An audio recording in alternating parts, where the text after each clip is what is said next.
Try not to cry in front of everyone, Eleanor. It would make this harder than it needs to be. Grant Whitmore said it softly, almost kindly, which made the cruelty cleaner. Across the long walnut table, Eleanor sat with her hands folded over the black fabric of her dress, still enough to look carved from shadow. Outside the 58th floor windows of the Mercer and Hale Law Office, Manhattan was blurred by rain, taxis sliding along Madison Avenue like yellow sparks under glass. The room smelled of leather chairs, expensive coffee, and lilies brought from a funeral nobody in that room had truly understood.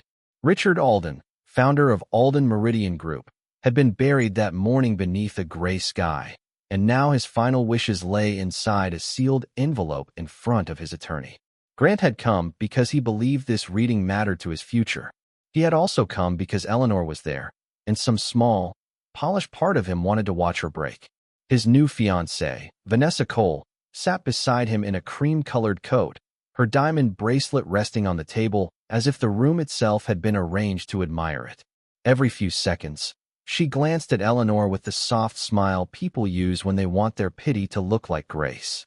Grant leaned back, confident, his navy suit perfectly tailored, his phone face down beside a folder marked Whitmore Capital. That folder held the real reason he was here. His company was bleeding quietly, losing clients, credit, and time, and the merger with Alden Meridian was the one bridge still standing. He believed Richard's estate would confirm the old promises, approve the pending deal, and push him back into the light before anyone saw the cracks. Eleanor knew about cracks.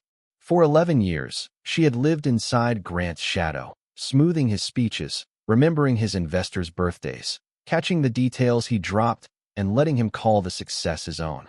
Then, when he decided she no longer matched the version of himself he wanted to sell, he left her with a calm voice, a public smile, and the assumption that she would dissolve without him. Now he looked at her the same way he had looked at her in the courthouse hallway. After the divorce, waiting for tears like they were proof that he had mattered more. But Eleanor did not reach for the tissue Vanessa had placed near her hand.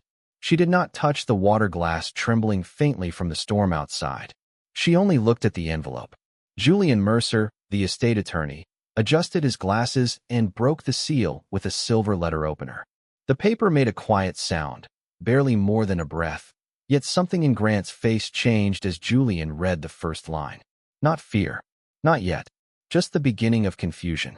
Then Julian lifted his eyes to Eleanor and said Richard Alden had left specific instructions that no vote, no merger, and no transfer of controlling authority should proceed until one person was present. Grant's smile thinned. Vanessa stopped moving her bracelet. Eleanor finally raised her eyes, calm and dry, as the attorney spoke her full name. The name did not enter the room like a shout. It landed softly, almost politely, and that was what made Grant look up. Eleanor Whitmore. Not Mrs. Grant Whitmore, not his former wife, not the quiet woman who used to stand 3 steps behind him at charity dinners with a prepared smile and a purse full of emergency note cards. Just Eleanor, spoken cleanly into a room where everyone had expected her to be small. For a moment, the rain against the windows seemed louder than the breathing around the table. Grant shifted in his chair, one hand resting near the folder that carried the future of Whitmore Capital, and Eleanor saw the first thin crack pass through his confidence. It reminded her of the first gala they had attended together 11 years earlier, back when his suit had been rented, his cuff links had been borrowed from his father, and his name had not opened a single door in Manhattan. He had stood in front of the bathroom mirror of their 700-square-foot apartment in Queens, repeating his speech until the words turned dry in his mouth. Eleanor had stood behind him, smoothing the shoulders of his jacket, whispering the names of investors he needed to remember, telling him which board member had a daughter at Duke, which donor hated being interrupted, which executive preferred bourbon over wine. Grant had smiled at his reflection and said he would never forget what she had done for him. At the gala, he did not forget. Not that night. He looked for her across the ballroom every time his courage thinned, and she gave him small signals no one else could see. Slow down. Smile. Ask about Denver. Mention the hospital wing. By midnight, 3 men who had ignored his calls for 6 months were asking for a second meeting. On the cab ride home, Grant took her hand and kissed her knuckles like she had handed him the city. But success has a strange appetite. It eats gratitude first. Year after year, Eleanor became the invisible architecture behind his reputation. She packed his briefcase with the right reports. She edited his investor letters at 2 in the morning while he slept beside an open laptop. She remembered the anniversaries, the allergies, the quiet grudges in rooms full of men who believed business was only numbers because women like Eleanor had already handled the human part. When Grant forgot a client's wife had passed away, Eleanor sent flowers before sunrise. When he nearly lost a private equity dinner by correcting the wrong person, she changed the subject so gracefully the table thanked him for his charm. He began to call it instinct. His timing, his ability to read people. At first, she let him. Love can make a woman generous with credit, especially when she believes the house they are building belongs to both of them. Then the apartment became a townhouse, the rented suit became Italian wool, and Grant stopped looking across the room for her. He started introducing her as someone who preferred staying out of business. He smiled when he said it, and strangers accepted the smile as truth. Eleanor learned that being erased did not happen all at once. It happened in inches. A chair moved farther from the center of the table. Her name left the invitation. Her opinion became emotional before she finished speaking. Her silence became permission. By the time Vanessa Cole appeared at a winter benefit in a white coat and red lipstick, Eleanor already knew the shape of the ending. Grant laughed too brightly at Vanessa's jokes, touched the small of her back with public confidence, and later told Eleanor she was imagining things. But Eleanor had spent 11 years reading rooms for him. She knew when a room had turned against her. Back in the law office, Julian Mercer's fingers rested on the will, waiting. Grant still believed he was the man who had risen above her. Eleanor looked at him through the rain-dark glass of the present and remembered every door she had opened while standing in the shadow behind him. The last public kindness Grant offered Eleanor had been a napkin folded into a perfect white square. It happened 6 months before Richard Alden's funeral, in a restaurant on the Upper East Side where the menus had no prices and the servers moved as quietly as secrets. Grant had chosen the table near the windows because people could see him there. Eleanor understood that before the hostess finished pulling out her chair. He had worn the same navy watch she had given him after his first major acquisition, the one she had bought with savings from consulting work he used to call her little projects. He tapped that watch twice while she sat down, as if time itself belonged to him now. The divorce papers were already waiting beside his glass of sparkling water. No envelope, no hesitation, just pages placed in the open, angled toward her like a final presentation. He spoke gently, almost tenderly, about growth, about different paths, about how difficult it was for a man with his responsibilities to keep carrying a marriage that no longer elevated him. Eleanor listened without touching the pen. Around them, forks chimed against porcelain. A woman laughed softly at the bar. Outside, late November traffic slid down Park Avenue in silver ribbons. Grant kept his voice low enough to sound respectful, but not low enough to hide the performance. He wanted witnesses, not strangers who knew the story, only strangers who would see a beautiful man in a tailored suit handling an emotional woman with grace. Then Vanessa arrived 12 minutes late. Eleanor knew because the second hand on Grant's watch had passed the 12 twice while he pretended not to check the door. Vanessa stepped in wearing winter white, her hair smooth, her smile polished, a slim diamond band already catching the restaurant light from her right hand. Not an engagement ring yet, not officially, but close enough to be cruel. She paused beside the table as if surprised to find Eleanor there, then touched Grant's shoulder with familiar ease. He did not move her hand away. That was the moment Eleanor felt something inside her go very still. Not break, not burn, just become silent in a way that would never again belong to him. Grant pushed the papers closer. He said she would be taken care of, that she had always been more comfortable away from pressure, that she could finally live a simpler life. Vanessa offered the napkin then, sliding it across the table before Eleanor had shown a single tear. Such a small gesture, so delicate, so certain of its own victory. Eleanor looked at the napkin, then at Grant, then at the city beyond the glass. For years, she had mistaken patience for love and silence for loyalty. But sitting there, with her name reduced to a signature line and her history treated like an inconvenience, she understood the truth with startling calm. Some people do not leave because they have outgrown you. They leave because they think the world has confirmed their version of your smallness. Eleanor picked up the pen. Grant's expression softened with satisfaction, already rehearsing the memory of how gently he had ended things. But before she signed, she asked one quiet question. Have you read every clause yourself, Grant? He smiled, almost amused. Business was never your strong suit, Ellie, he said.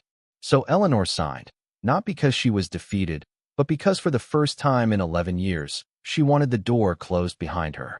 Back in Julian Mercer's rain-dark office, that same man sat across from her, still believing he had been the one who walked away with everything. Eleanor watched his fingers tighten near the Whitmore Capital folder and said nothing. The napkin had been wrong. Her tears had not come then, and they would not come now. After the divorce, Eleanor did not disappear the way Grant imagined. She simply stopped standing where he could see her. The townhouse on East 72nd Street emptied in a single afternoon, not with slammed doors or dramatic boxes, but with careful silence. She took her books, 3 framed photographs without Grant in them, her grandmother's silver bracelet, and the blue ceramic mug she had used every morning before the house grew too large to feel like home. The movers carried everything into a small apartment near the Hudson River, 12 stories above a street lined with coffee carts, dog walkers, and young parents pushing strollers through the wind. It was not impressive. It did not have a marble foyer or a private elevator. The kitchen light flickered when it rained, and the bedroom window faced another brick building close enough that she could see someone watering basil on a fire escape. But the first morning Eleanor woke there, no one was asking where his cufflinks were. No one was calling from downstairs because a driver had arrived early. No one was telling her to smile before they walked into a room. She stood barefoot on the worn oak floor, wrapped both hands around a cup of black coffee, and listened to the city moving without needing anything from her. Freedom, she learned, did not always arrive like music. Sometimes it sounded like a radiator ticking at 6 in the morning and a phone that stayed quiet. For the first few weeks, Grant's world continued without noticing her absence. The society pages photographed him beside Vanessa at museum dinners and rooftop benefits. His name appeared under headlines about bold leadership, strategic confidence, and the future of Whitmore Capital. Eleanor saw the articles only when old acquaintances sent them to her, with careful little messages that pretended to be concern. She deleted most of them before finishing the first sentence. She had no interest in watching a man polish the story he had written over her life. Instead, she built new rituals. She walked 2 miles along the river every morning, even when the wind cut hard off the water. She bought flowers from a Korean market on Fridays, not the expensive white roses Grant liked arranged for guests, but small bundles of tulips that leaned toward the window. She took consulting calls from nonprofit boards, family offices, and quiet foundations that needed someone who could read a budget and a room with the same patience. That was how Richard Alden found her again. He had met Eleanor years earlier at a hospital fundraising dinner where Grant had done most of the talking and Eleanor had done most of the listening. Richard had been old even then, with silver hair, sharp blue eyes, and the tired posture of a man surrounded by people who wanted something. Eleanor had noticed he barely touched his food. She had also noticed the young program director sitting 3 tables away, waiting for a chance to explain why a pediatric wing was about to lose funding. Grant wanted to leave early that night.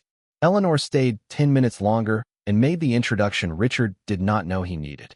6 months after her divorce, Richard sent a handwritten note to her apartment, not to the townhouse, not through Grant, but directly to Eleanor Whitmore. He asked whether she would review a foundation proposal that felt wrong to him. She almost declined. The Alden name belonged to a world she was trying to leave behind. But the packet arrived the next day, 2 inches thick, bound in navy cardstock, full of numbers that looked clean until she held them against the footnotes. By midnight, Eleanor had found the first discrepancy. By dawn, she had found 6 more. She sent Richard a memo with no drama, no accusation, only facts lined up so neatly that the truth could not step around them. Richard called at 7:15 in the morning. His voice was rough, amused, and awake in a way she had not expected. He said, "Mrs. Whitmore, your former husband spent years telling rooms you were gentle. He never mentioned you were dangerous with a spreadsheet." Eleanor looked at the river turning gold under the sunrise and, for the first time in months, almost smiled. Richard Alden did not invite Eleanor into his world with champagne or applause. He invited her with paper. Boxes of it. Courier envelopes began arriving at her apartment twice a week, each one labeled with a division of Alden Meridian that sounded clean from the outside and smelled wrong once opened. Real estate holdings in Chicago. Medical technology investments in Boston. A logistics subsidiary in New Jersey that moved numbers more elegantly than it moved freight. Eleanor read everything at her kitchen table with the radiator hissing under the window and the Hudson turning black beyond the glass. She used colored tabs, sharpened pencils, and the old patience Grant had mistaken for obedience. Richard never rushed her. He would call from his penthouse on Fifth Avenue or from the back seat of his town car, his voice low, dry, sometimes tired, always listening. At first, he asked questions like a man testing a lock. Then he began asking them like a man handing over keys. What do you see that my board does not want me to see, Eleanor? She never answered quickly. She learned his empire the way she had once learned Grant's rooms, not by staring at the center, but by watching the corners. The assistant who went quiet when one vendor was mentioned. The executive who used too many confident words around a simple loss. The foundation director who had been denied funding because a consulting fee had swallowed the budget before it reached the children it was meant to serve. Eleanor did not raise her voice in meetings. She did not perform outrage. She opened binders, turned pages, and placed one fact after another on the table until the room had nowhere left to hide. Richard saw it before anyone else did. She was not trying to impress him. She was trying to protect what was still worth saving. That was why he trusted her. Not because she flattered him. Not because she needed him. Because when Richard pushed a document toward her and asked whether a questionable partnership could still make him money, Eleanor looked at the numbers, then at the man, and said, probably. But it will cost you your name. He stared at her for a long time after that. Most people wanted access to Richard Alden. Eleanor wanted him to remain someone he could respect when the room was empty. The investigation slowly narrowed toward one pending deal, one polished proposal wrapped in language about innovation, expansion, and mutual confidence. Whitmore Capital, Grant's company. Eleanor recognized his fingerprints before she reached the signature page. The phrases were smoother than the substance. The projections leaned too hard on future growth. The liabilities had been moved into footnotes like furniture shoved into a closet before guests arrived. She sat alone in her apartment until after midnight, the document opened beneath a pool of lamplight, and felt no satisfaction. Only stillness. Grant had not simply left her behind. He had carried the same arrogance into a deal that could harm hundreds of employees if Richard approved it without question. When she called Richard the next morning, he did not sound surprised. He sounded disappointed in a way money could not soften. Eleanor told him the truth plainly. Whitmore Capital was not a bridge. It was a beautiful door painted on a wall. Richard exhaled once, then asked what she would do if the board tried to approve it anyway. Eleanor looked down at the pages, at Grant's name printed in bold black ink, at the life he thought he had built beyond her reach. I would make sure the vote could not pass without someone honest holding the deciding hand, she said. Richard was quiet, so long she thought the call had dropped. Then he said, that is exactly what I needed to know. 3 weeks after that call, Whitmore Capital began smiling too loudly. Eleanor saw it first in a financial column, a photograph of Grant leaving a midtown conference in a charcoal overcoat, one hand raised to reporters as if the questions themselves were applause. The article praised his confidence, his appetite for expansion, his rumored partnership with Alden Meridian. It mentioned nothing about the overdue credit line, the nervous board members, the clients quietly moving accounts before the quarter closed. Grant had always known how to look solvent under beautiful lighting. By then, Eleanor knew the truth lived elsewhere. It lived in amended loan documents, delayed vendor payments, resignation letters written with professional sadness, and a private memo from one of Grant's own analysts warning that the company had less than 90 days before the story became impossible to polish. She did not send the memo to Richard with commentary. She placed it at the top of the file and let the numbers speak in their cold, perfect language. Richard read it from his Fifth Avenue library while rain striped the windows behind him. On the video call, his face looked thinner than it had the month before, but his eyes remained clear. He asked whether Grant knew how fragile the deal really was. Eleanor looked at the image of the old man on her laptop screen, the shelves behind him lined with awards, photographs, and the heavy silence of a life nearing its final accounting. She said Grant knew enough to be afraid and not enough to be honest. Richard gave a faint smile that held no amusement. Then the fear will make him hurry, he said. He was right. Within days, Grant called every director at Alden Meridian who still liked being flattered. He hosted a private dinner at a steakhouse near Bryant Park, ordered bottles of wine he could no longer comfortably afford, and spoke about synergy, legacy, and the future with the smooth urgency of a man running out of floor. Vanessa sat beside him that night in a black dress and a calm smile, touching his arm whenever someone important laughed. To her, the room looked like power. To Eleanor, when the report reached her the next morning, it looked like a man decorating a leek with flowers. Richard did not attend the dinner. Instead, he asked Eleanor to come to his penthouse the following afternoon. She arrived with a navy folder, a gray coat, and no expectation of ceremony. The apartment was quiet, high above Central Park, the winter trees below stripped clean by wind. Richard sat near the window with a blanket over his knees and a pen resting across a stack of legal drafts. Julian Mercer stood nearby, solemn in a dark suit, not speaking until Richard told him to leave them for 5 minutes. When the door closed, Richard studied Eleanor the way he had studied balance sheets his whole life, patiently, without sentiment. He said there are people who inherit money and spend it trying to become impressive. Then there are people who are handed responsibility and become even quieter. Eleanor did not answer. Her fingers tightened once around the folder. Richard pushed the legal drafts toward her, not asking for gratitude, not offering comfort. He told her that if Alden Meridian survived him, it could not be placed in the hands of men who loved applause more than consequence. He had watched his board bend toward Grant, because Grant knew how to sound inevitable. He had watched Eleanor stand still in front of uglier truths and not blink. That, Richard said, was rarer than ambition. 2 weeks later, he passed away before sunrise. Julian Mercer called Eleanor at 6:43 in the morning while the city outside her apartment was still blue with winter light. He spoke carefully, as attorneys do when grief and paperwork must enter the same sentence.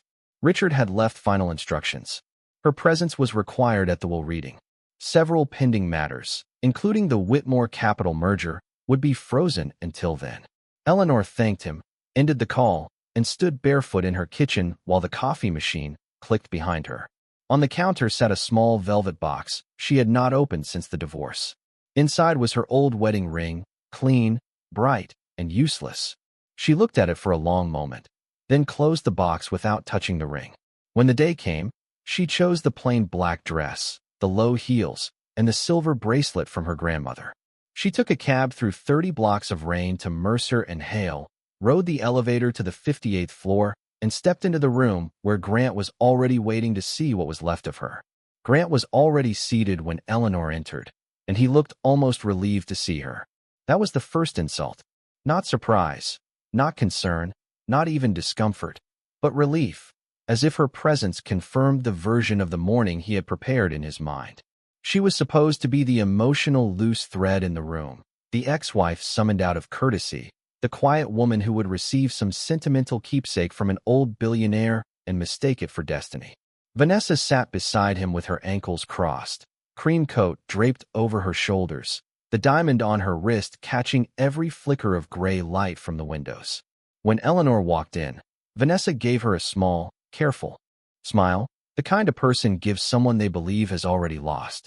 Grant stood halfway, then seemed to decide it was too much effort and settled back into his chair. "Eleanor," he said, smoothing his tie with 2 fingers. "I am glad you came." The words were polite. His eyes were not. They moved over her plain black dress, her low heels, the silver bracelet at her wrist, searching for evidence of decline. No designer coat. No visible jewelry from his world. No sign that she had rebuilt herself according to standards he would recognize. Eleanor placed her purse beside her chair and sat across from him without answering. The table between them was long enough to feel like a courtroom. Julian Mercer stood at the head of it, beside a stack of sealed documents, his face composed with the exhausted dignity of a man who had spent the morning burying a friend and the afternoon protecting that friend's final decision. Around the room sat 2 senior associates, a trust officer from Delaware and a representative from Alden Meridian's board who kept checking his phone under the table. Everyone knew pieces of the estate. No one knew all of it except Julian. Grant opened his folder with quiet confidence, though Eleanor noticed the edge of one page had been bent and straightened too many times. Whitmore Capital was printed across the tab in dark blue letters. Beneath that were contracts, projections, assurances, signatures waiting for the one approval that would keep his company alive. He believed this reading was an obstacle before the real meeting. He believed Richard's passing had slowed the process, not changed it. Vanessa leaned closer to him and whispered something Eleanor could not hear. Grant smiled without looking away from Julian. Then he turned to Eleanor, lowered his voice, and said, "I know these things can bring up old feelings. Try to let the attorneys handle the business side." There it was again. The same old room built around the same old assumption. Eleanor is feeling. Grant is business.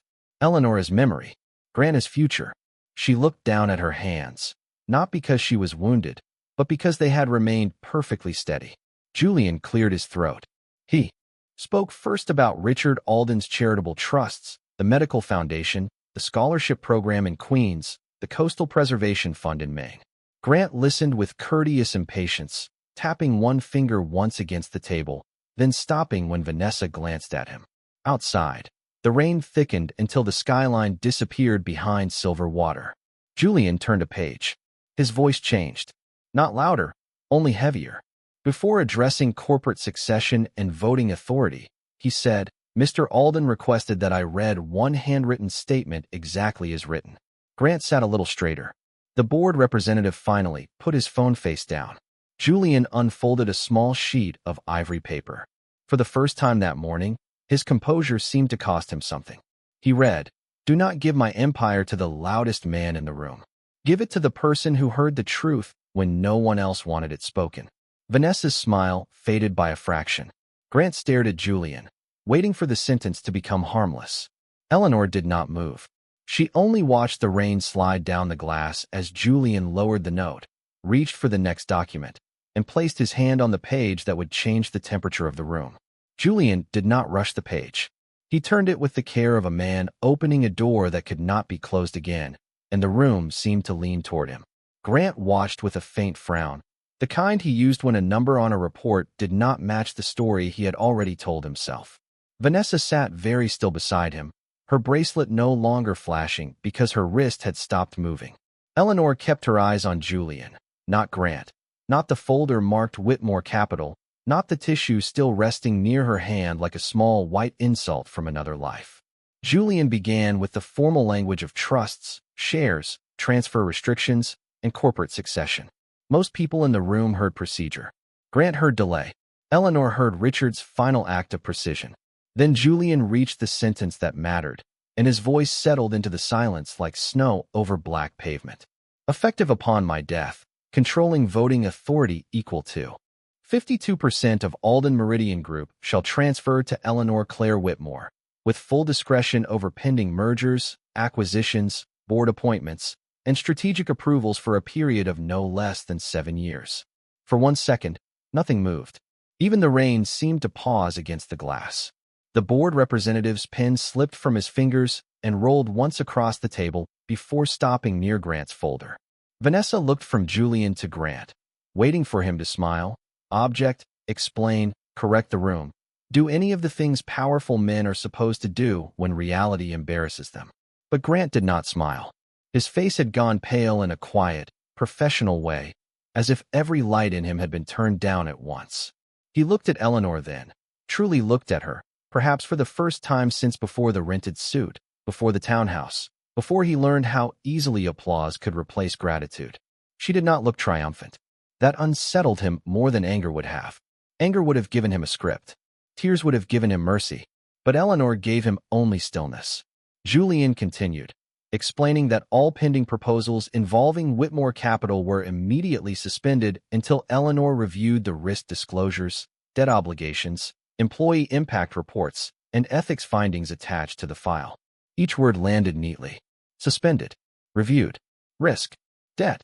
Ethics. Grant's hand moved toward his folder, then stopped.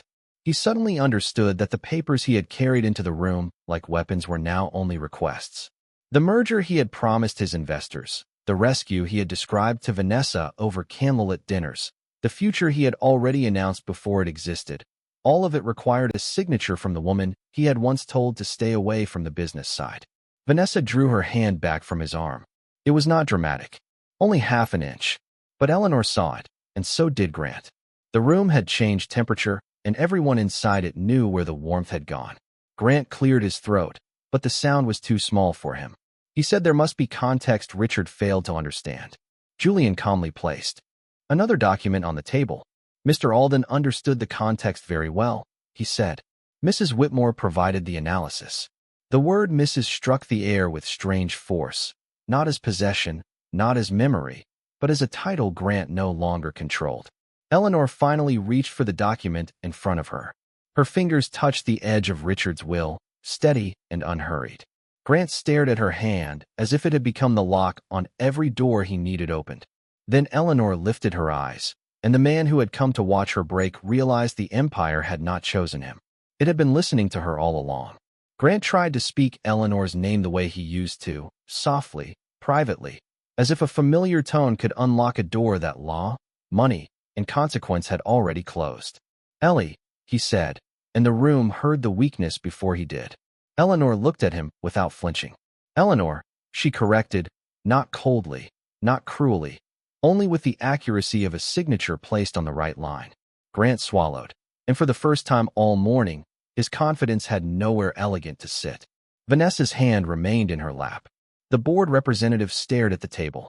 Julian Mercer waited with the patience of a man who understood that silence can be more final than any verdict. Grant leaned forward, lowering his voice as though the past were a private contract he could still enforce. He said Richard had been ill, that business decisions made near the end could become sentimental, that Eleanor could not possibly want hundreds of employees at Whitmore Capital to suffer because of personal history. There it was, the last refuge of men who had mistaken protection for ownership.